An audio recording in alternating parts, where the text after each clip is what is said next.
సమూయేలు రాసినటువంటి రెండవ గ్రంథం, సమూయేలు రెండవ గ్రంథం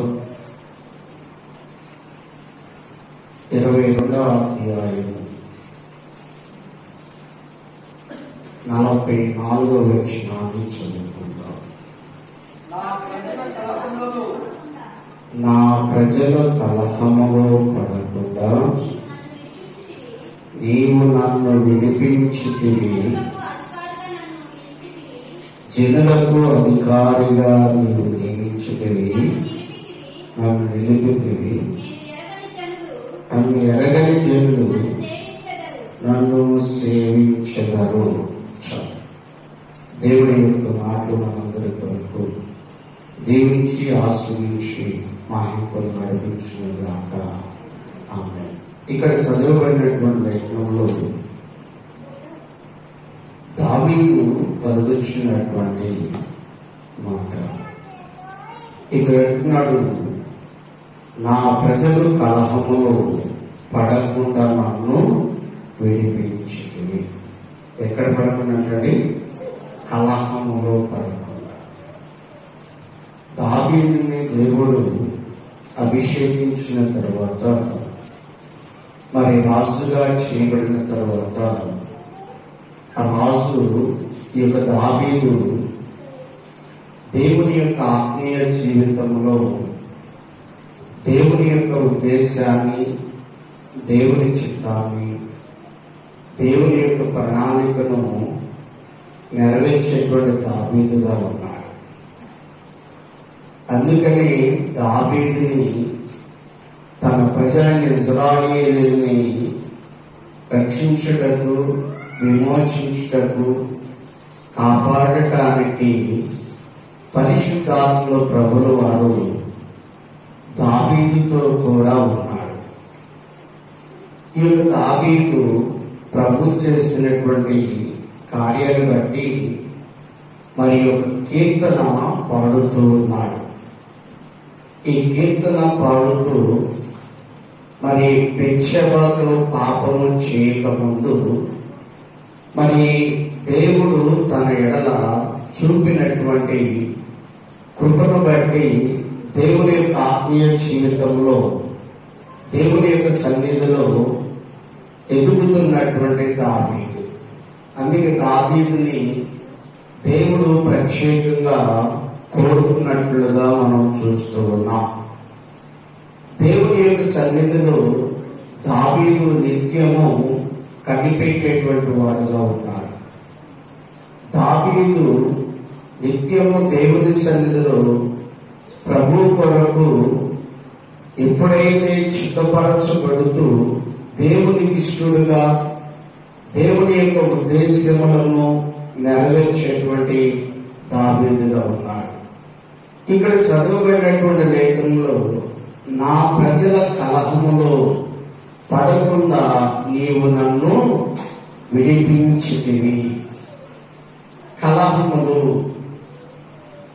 చూడండి ప్రేమైన వాళ్ళరా, అనేకమైనటువంటి ఆత్మీయ జీవితంలో ఎదిగేటప్పుడు, దేవునికి దగ్గరగా జీవించేటప్పుడు, మరి దేవునికి సమీపముగా చేయబడేటప్పుడు అపవాదైన సాతానుడు అనేకమైనటువంటి కలహములు తీసుకొని వస్తూ ఉంటాడు.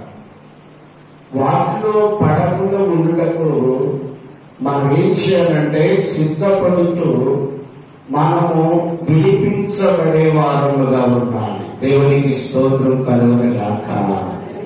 మనము విడిపించబడేటువంటి వారముగా మనం ఉన్నప్పుడు మన దేవుని యొక్క ఆత్మ మనతో ఉందని మనం గ్రహించాలి.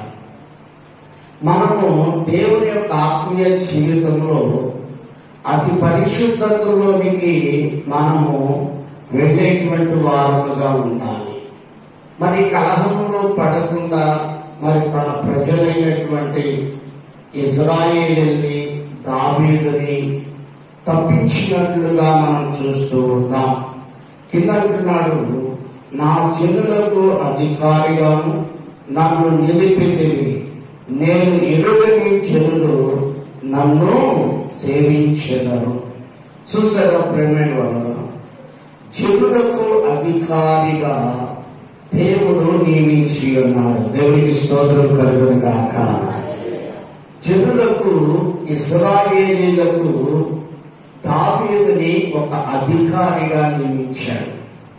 నిజంగా ప్రేమైన వల్ల దేవుని వరాలు ఎక్కడ మనం పొందుకుంటాము, ఏ విధంగా మనం పొందుకుంటాము, ఎట్లా ఉంటే పొందుకుంటామో అన్నటువంటి విషయాన్ని మనము గమనించాలి. మనము దేవుని యొక్క ఆత్మీయ జీవితంలో దేవునికి ఇష్టలుగా దేవుని సత్యములో నడుస్తూ ఉన్నప్పుడు ఈ లోకంలో ఉన్నటువంటి పాపం ఎప్పుడైతే రాకుండా నిన్ను నువ్వు కాపాడుకొని పాపమునకు దూరంగా పరిగెత్తుతూ ఉంటావో దేవుడు తప్పకుండా నువ్వు తప్పించడానికి ఇష్టపడుతూ ఉన్నాడు.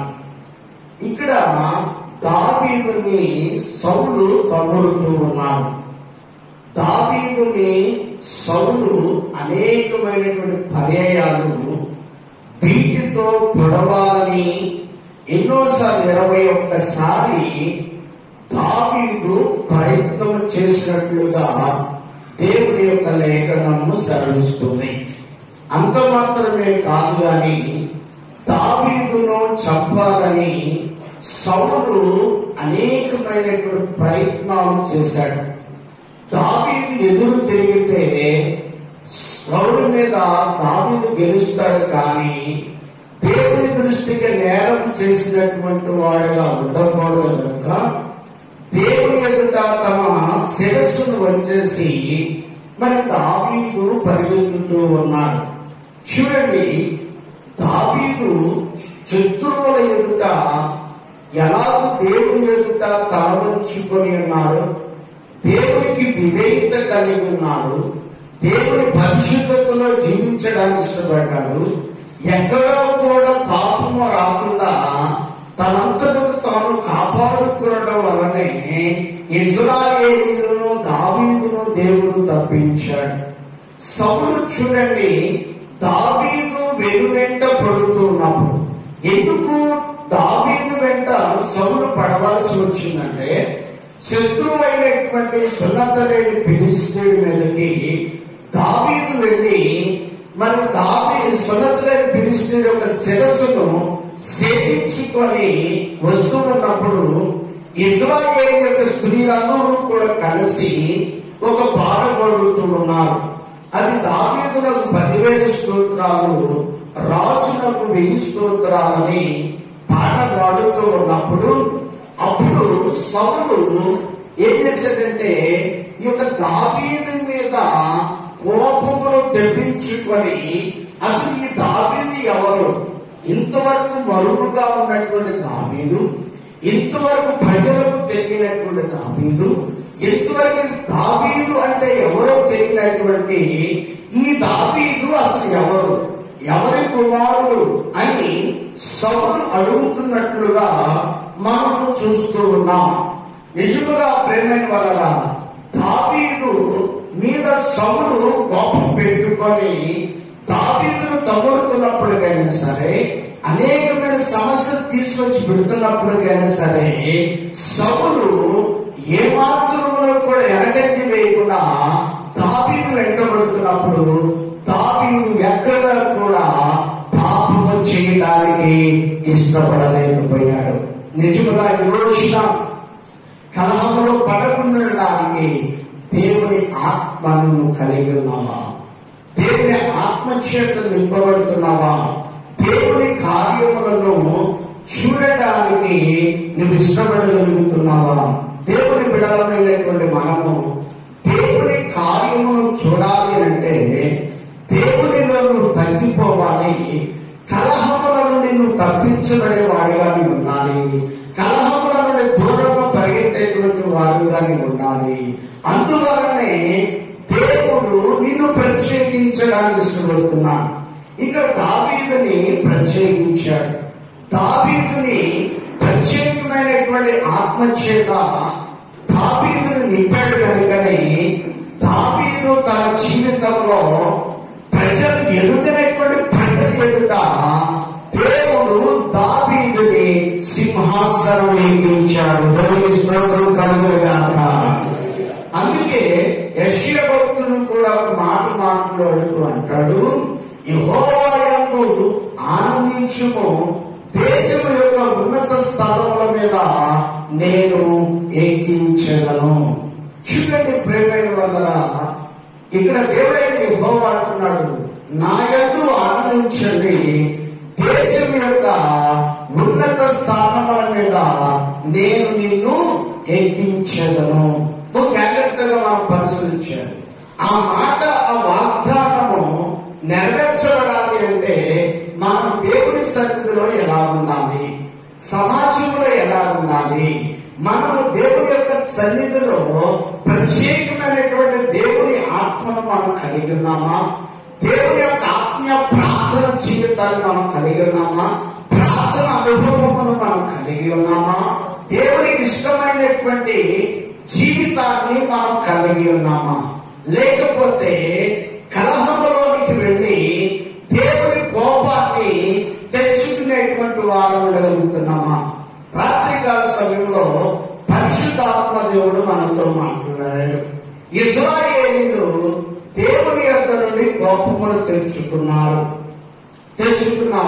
రాత్రికాల సమయంలో పరిశుద్ధాత్మ దేవుడు మాట్లాడుతూ ఇశ్రాయేలీయులకి తాగకూడదని తాగించారట, చెయ్యకూడని పనులు ఇశ్రాయేలీయులు చేశారట. ఏం చేశారు అంటే, దేవుడైన యెహోవా ఇశ్రాయేలీయులను ప్రేమించి ఇశ్రాయేలీయులకు ప్రార్థన విని, ఇశ్రాయేలీయులకు మొరలు విని, ఇశ్రాయేలీయులకు కన్నీటిని చూచి ఇశ్రాయేలీయులకు దిగి వచ్చి దేవుడైన యెహోవా తన గద్ద దగ్గర మీద ఎక్కించుకుని వచ్చిన తర్వాత, ఎర్ర సముద్రంలో దాటిన తర్వాత ఈ మోషే దేవుని యొద్దకు వెళ్ళాడు. దేవుని యొద్ద నుండి కొన్ని ఆజ్ఞలను తీసుకొని రావడానికి వెళ్ళినప్పుడు ఇశ్రాయేలీయులు చేసుకున్నటువంటి పని ఏంటి? జాగ్రత్తగా మనం పరిశీలన చేయాలి. దేవుని సన్నిధిని విడిచిన తర్వాత మనం చేసేటువంటి పని ఏంటి? జాగ్రత్తగా మనం పరిశీలన చేయాలి.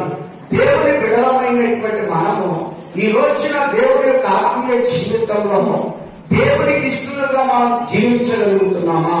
దేవునికి ఇష్టమైనటువంటి జీవితాన్ని మనం కలిగి ఉన్నామో లేదో మనలను మనము పరిశీలన చేయాలి. దేవుని బిడలమైనటువంటి మనము దేవుని కృప కొరకు పాత్రులుగా చేయబడాలి. దేవునికి ఇష్టమైనటువంటి సన్నిధిలో ఎదిగేటువంటి వారుగా మనము కనబడాలి. ఇక్కడ జాగ్రత్తగా మనం పరిశీలన చేయాలి. మరి యొక్క ఇశ్రాయేలీయులు ఆ యొక్క ఐగుప్తు దగ్గర నుండి తీసుకొచ్చినటువంటి బంగారంతో దూడను పోసి వారు ఏం చేసుకున్నారంటే, దానికి ఇది వారి చుట్టూ కూడా, ఆ విగ్రహం చుట్టూ కూడా తమ శరీరంలో కోసుకుంటూ తను ఏం చేస్తున్నారంటే, దాని చుట్టూ తిరుగుతున్నప్పుడు మోషే 41వ రోజున దిగి వస్తున్నటువంటి సమయంలో దానిని చూచి తట్టుకోలేక ఏం చేశాడంటే, ఆ రాతి పలకను విసిరేసినప్పుడు ఇశ్రాయేలీయులందరూ కూడా చనిపోయారు. నిజంగా ప్రేమ వల్ల చెయ్యకూడని పనులు మనం చేసి దేవుని సేవకునికి కోపము తెప్పించేటువంటి వారముగా ఉన్నామా? దేవునికి కోపము తెప్పించేటువంటి వారముగా ఉన్నామా? ఇంకొక మాటను జ్ఞాపకం చేయాలని ఇష్టపడుతున్నా. మిరియాము అహరోనులు కూడా దైవజనుడైనటువంటి మోషే మీద మిరియాము మాట్లాడుతుంది. ఎవరికి మిరియాము అంటే మోషే యొక్క అక్కే తమ్ముడి మీద నెపములు మోపుతుంది, నేరములు మోపుతూ ఉంది, అనేకమైనటువంటి నిందలు మోపుతూ ఉన్నవి. ఈనాటి దినాల్లో ఎవరయ్యా చులకనంటే దైవజనుడే, ఎవరయ్యా చులకనంటే దైవజనుడే. దైవజనుడి మీద అనేకమైనటువంటి అబద్ధాలు వేయడానికి, సమస్య వేయడానికి, తేడా చెప్పుకోవడానికి, వినడానికి వినేవాళ్ళు ఉంటారు, చెప్పడానికి చెప్పేవాళ్ళు కూడా ఉంటారు. అందుకే మిరియాము మోషే గురించి మాట్లాడుతున్నప్పుడు మోషే గురించి దేవుడైన యెహోవా అంటున్నాడు, మోషేతో ముఖాముఖిగా మాట్లాడి ఉన్నాను. జాగ్రత్తగా మనం పరిశీలన చేయాలి. దేవుని బిడలమైనటువంటి మనము జాగ్రత్తగా ఆత్మీయ జీవితంలో దేవునికి ఇష్టలుగా మనం బ్రతకాలి. దేవునికి ఇష్టమైనటువంటి జీవితాన్ని మనం కలిగి ఉండాలి.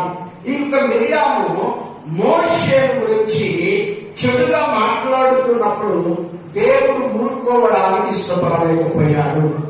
దేవుడు మాట్లాడుతున్నప్పుడు దేవుడు ఊరుకున్నప్పుడు దేవుడే దిగి వచ్చి మిరియాముతో మాట్లాడి వెళ్లిపోయిన తర్వాత మిరియాముకు కుష్టి వ్యాధి వచ్చింది.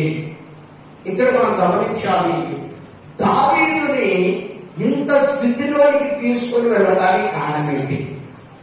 ఇంత స్థాయిలోకి తీసుకుని వెళ్ళడానికి కారణమేంటి అంటే, దావీదు దేవునికి లోబడ్డాడే కానీ ఈ లోక మనుషులకు కానీ ఈ లోకంలో ఉన్నటువంటి దేని వైపు చూడలేదు. దావీదు దేవుని గురి వైపు చూచాడు. దేవునికి స్తోత్రం కలుగునుగాక. ఈ రోజున నువ్వెవరి వైపు చూడగలుగుతున్నావు? నువ్వెవరి వైపు చూడగలుగుతున్నావు? జాగ్రత్తగా మనం పరిశీలించాలి. ఇశ్రాయేలీయులు మోషేకు కోపం తెప్పించడం వలన వారు చేసేటువంటి పనులు బట్టి ఇశ్రాయేలీయులు దేవుని కోపానికి, దైవజన కోపానికి ఆహుతైపోయారు. వేల మంది ప్రజలు చనిపోయారు.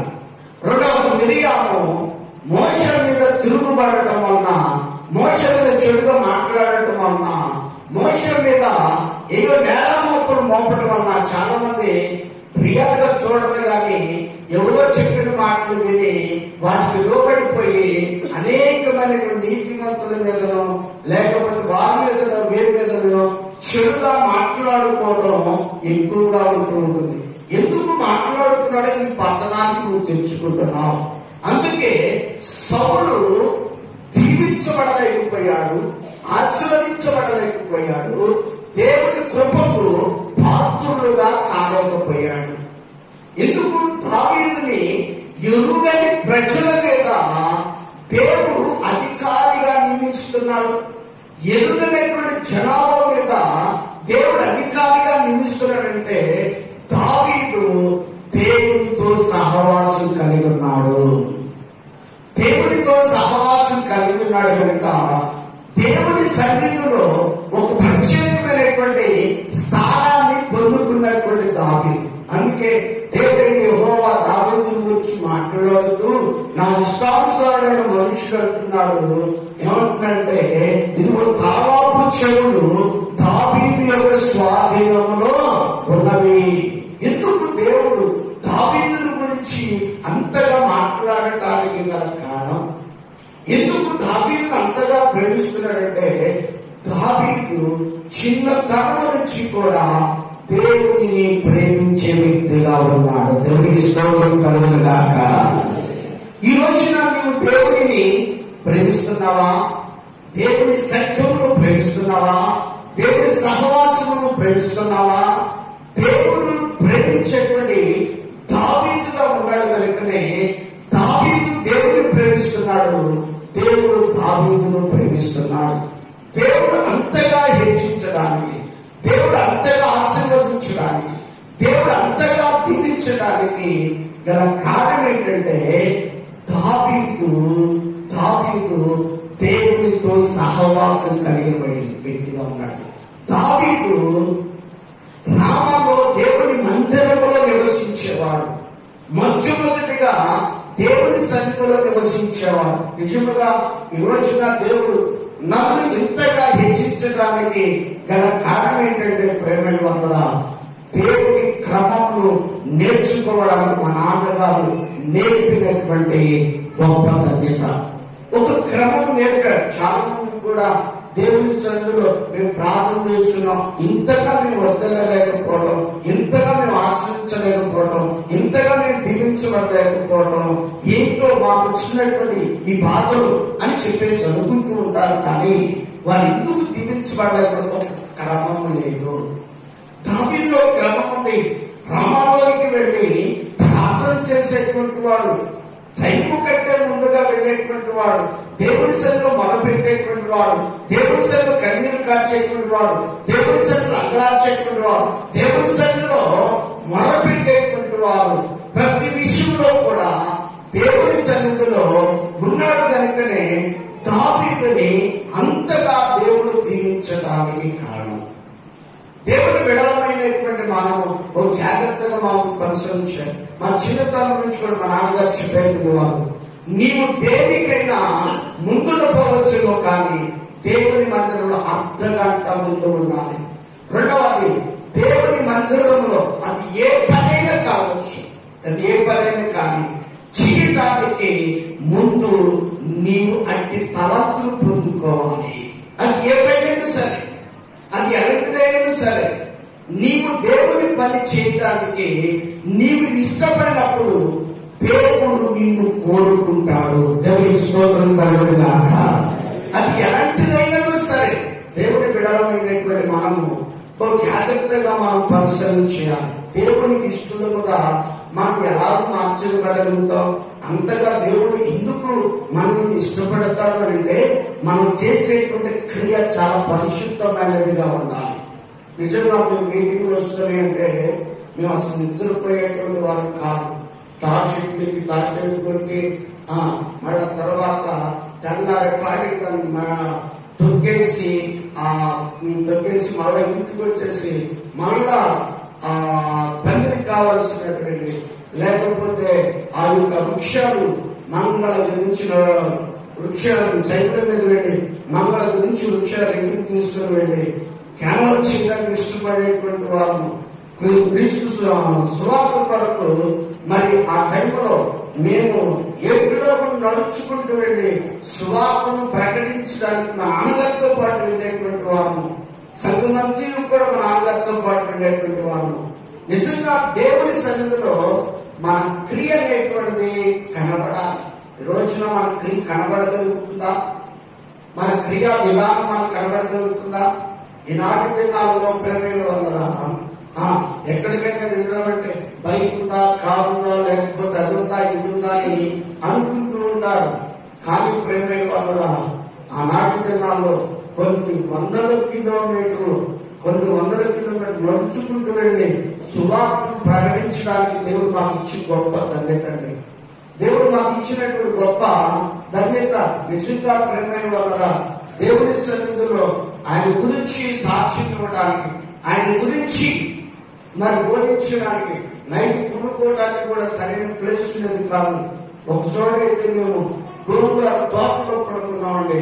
ఆ తోటలో వచ్చి అయినప్పుడు కానీ సరే క్రీస్తు నిమిత్తం మేమేం చేసాం, ఇది మనకు తగు అనుకొని మేము పరీక్షలో ముందుకు కొనసాగేటువంటి వారు. దేవుడి విడలమైనటువంటి మనము ఈ రోజు దావీదును ఎందుకు ఆ స్థితిలో నిలబెట్టాడు?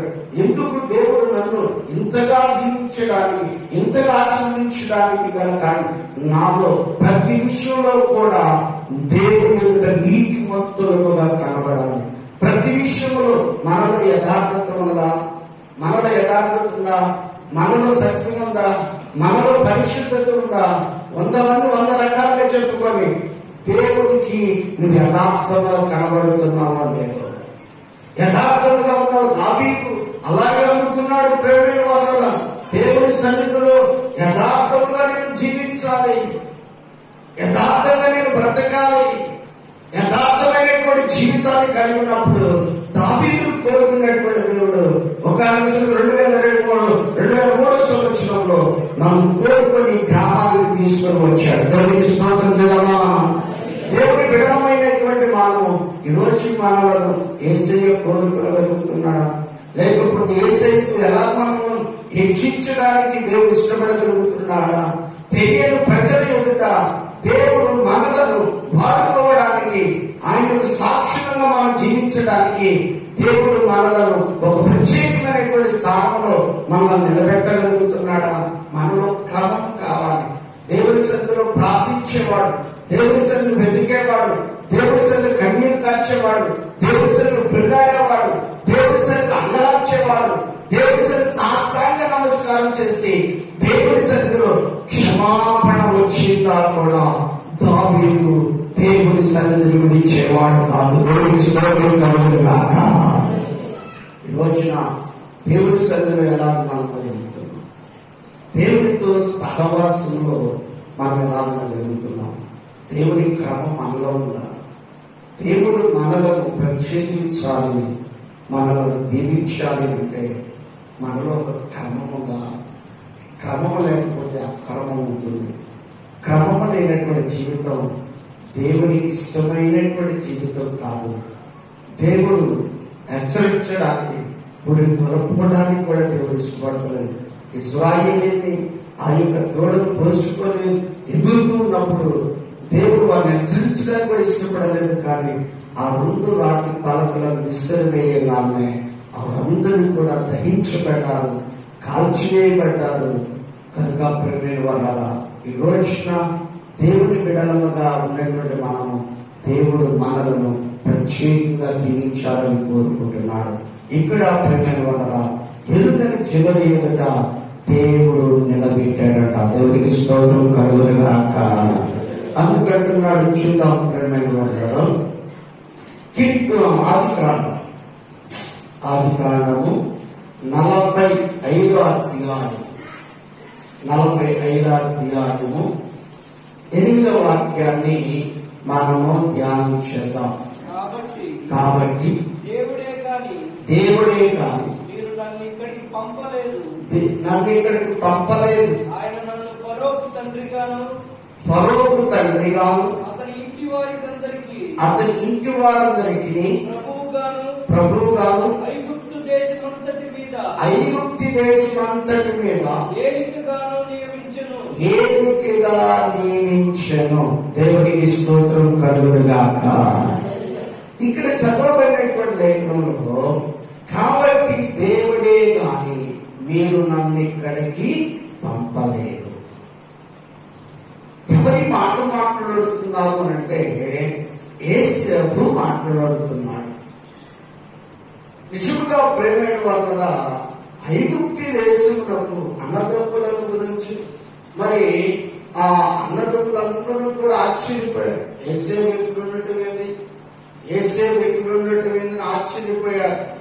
వారికి వారి దృష్టిలో ఏసేపు లేడు, చంపివేసాము కదా, ఎలుగులో పలుకులో వచ్చేసి తినేసింది కదా, ఏసేపు ఎక్కడ ఎందుకు ఉంటారనుకున్నాడు.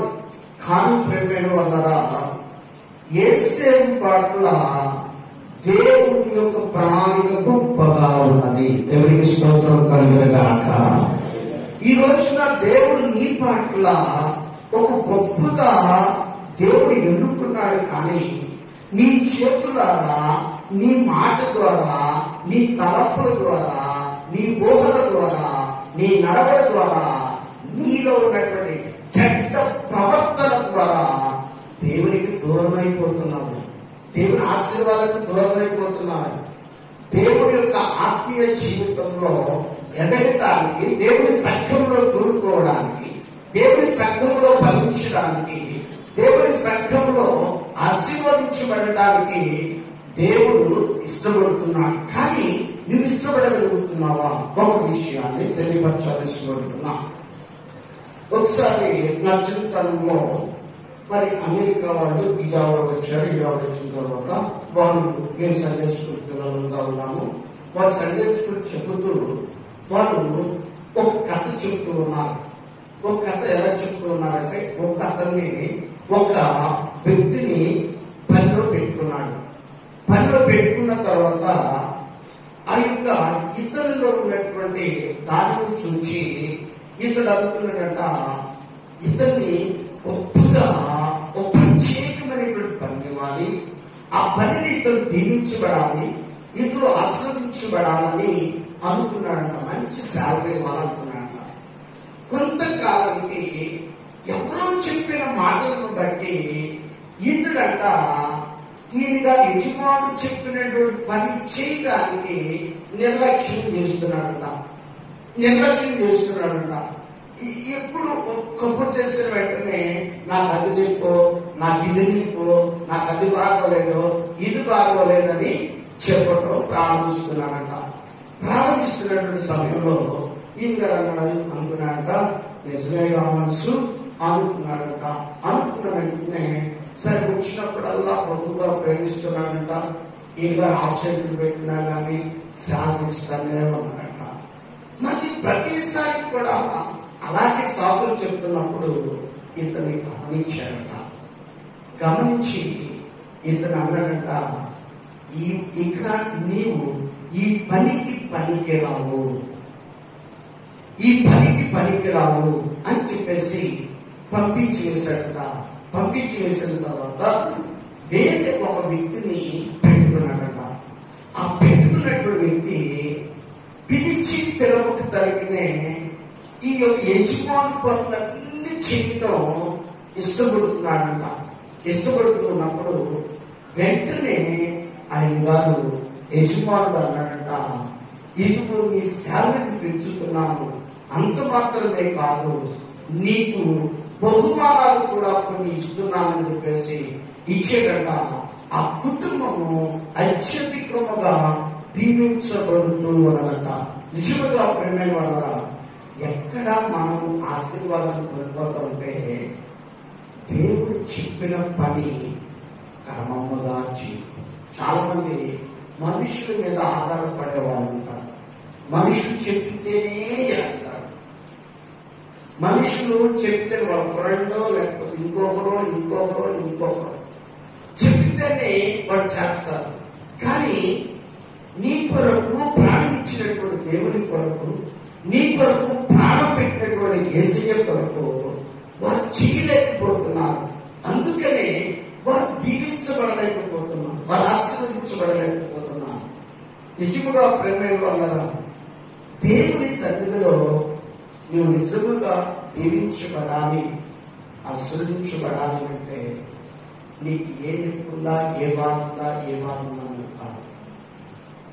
దైవ చేరుడు నాకు చెప్పాడు, నేను చేయాలి. పౌరులు అంటాడు, నేను ఎప్పుడు బలహీనను అప్పుడే దేవునికి స్తోత్రం కలుగునుగాక. అప్పుడే బలవంతుడను. నిజంగా ప్రేమైన వల్ల దేవుడు దీవించాలి, ఆశీర్వదించాలి అంటే దేవుని సన్నిధిలో దైవజనునికి మాట వినడం, దైవజనునితో ఉండడం, దైవజనుని యొక్క పరిచయంలో నువ్వు పాలిభాగస్తుడుగా ఉంటే ఈ లోక మనుషులు నిన్ను వదిలివేసిన దైవజనుడు దేవుడు నిన్ను వదిలివేయడు. దేవునికి స్తోత్రం కలుగునుగాక. దైవజనుడు వదిలివేశాడంటే దేవుడు నిన్ను ఆటోమేటిక్ వదిలివేస్తాడు. ఒక జాగ్రత్తగా పరిశీలించాలి. దైవజనుడు ఎవరంటే యెహోవా ప్రతినిధి. దేవుని యొక్క సేవకుడు, దేవుడు పిలిచి తీసుకుని వచ్చినటువంటి సేవకుడు.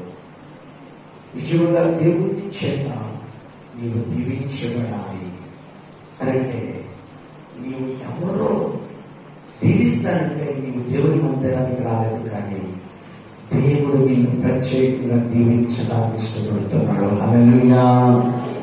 ఇక్కడ అంటున్నాడు ప్రేమ యేసేపు ఇస్తున్నటువంటి మాట ఏంటంటే, దేవుడే కానీ నీవు నన్ను ఇక్కడికి పంపలేదు. ఆయన పరులకు తండ్రిగాను అతని ఇంటి మీద అందరికీ ప్రభువుగాను ఐగుప్తు దేశం మీద ఏదిగా నియమించను. ఎలా నియమించాడంటే ఏదికంటే ఏలటం. ఐగుప్తు దేశాన్ని ఏలటానికి యేసేపునకు దేవుడు ఇచ్చాడు. ఆ భావం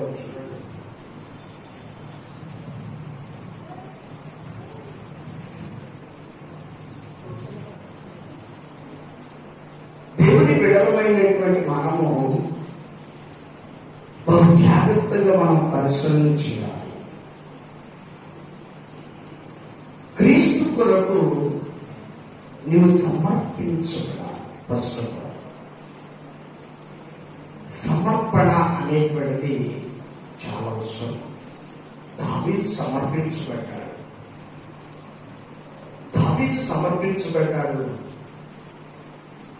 ప్రాణము విడిచేంత వరకు కూడా ఆ సమర్పణను మరిచిపోలేదు. దేవునికి స్తోత్రం కలుగునుగాక.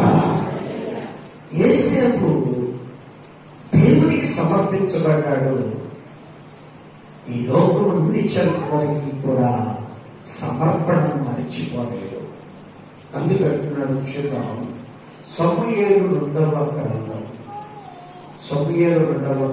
3వ అధ్యాయము మొదటి వాక్యాన్ని మనం చదువుకుందాం.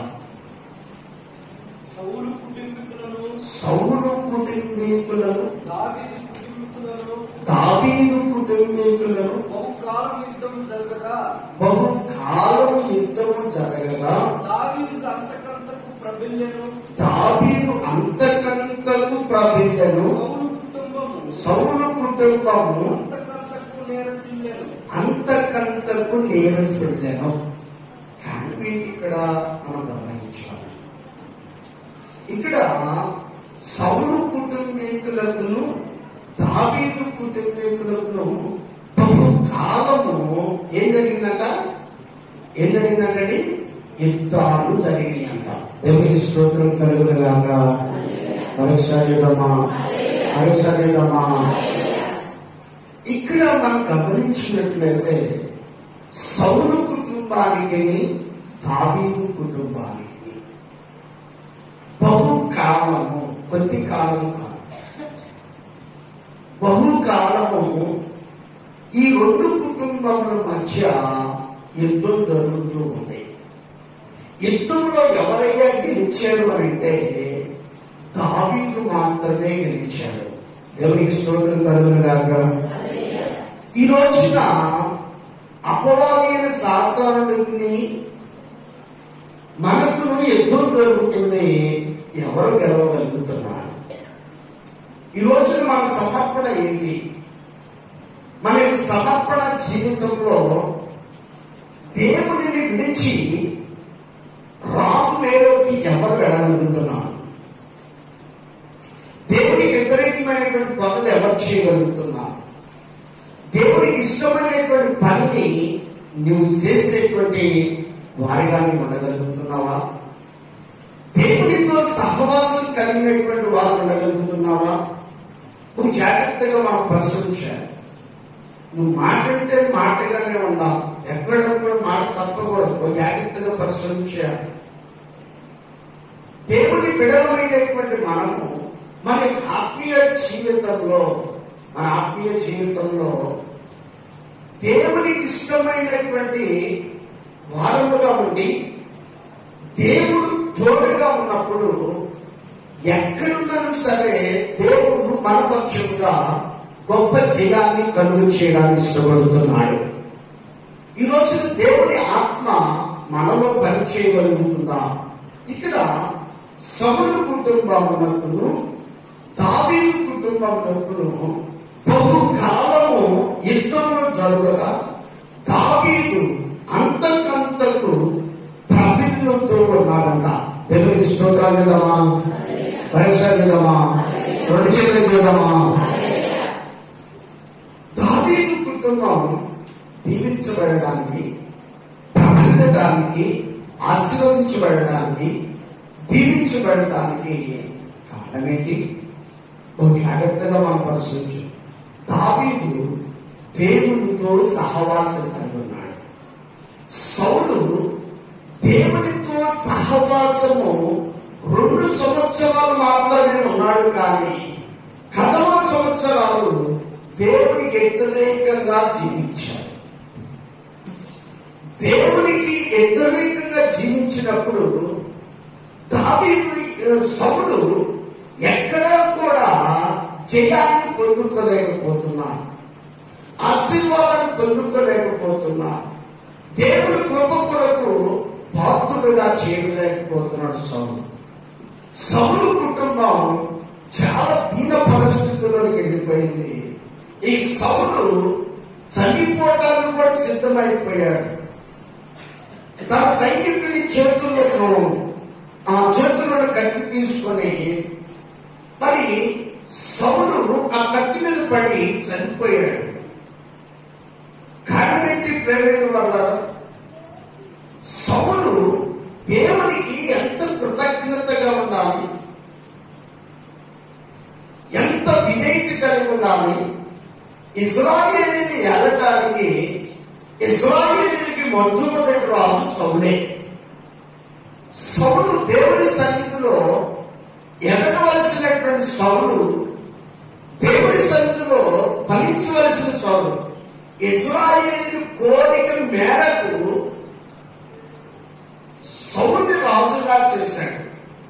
కానీ దేవుడికి ఇష్టం లేదు. అయినా ఇశ్రాయేలీయులు కోరిక మేరకు సౌలుని రాజుగా చేసినప్పుడు సౌలు దేవుడికి లోబడలేకపోయాడు, ప్రవక్తని గౌరవించలేకపోయాడు, ప్రవక్తని అధికారిని, ప్రవక్తని సమూయేలుని మర్యాదించలేకపోయాడు. సమూయేలు మాట సౌలు వినలేకపోయాడు. నిజంగా ఈ నాటకాల్లో దావీదులో ఉండేటువంటి గొప్ప లక్ష్యం ఏంటంటే పై అధికారులకు సరళైన వాడు. ఎవరికి స్తోత్రం కలుగునుగాక.